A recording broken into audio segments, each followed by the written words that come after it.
ఒకరోజు నక్క ద్రాక్ష పండ్లు తిందామని అనుకుంది.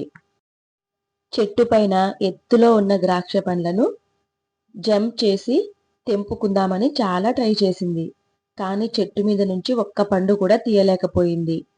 తను ఇలా అనుకుంది, ఇవేం బాగుంటాయిలే, చాలా పుల్లగా ఉంటాయి అని అనుకొని ఆ నక్క అక్కడి నుంచి వెళ్ళిపోతుంది. నక్క వెళ్ళిపోయిన తర్వాత అదే ద్రాక్ష కోసం కుందేలు వస్తుంది. కుందేలు కూడా జంప్ చేసి చేసి కాయలు తెంపుదామని అనుకుంటుంది.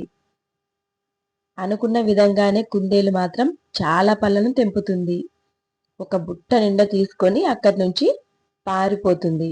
నక్క ద్రాక్ష పండ్లను తెంపడం సాధించలేక ఏం బాగుంటాయిలే అని అక్కడి నుంచి వెళ్ళిపోయింది.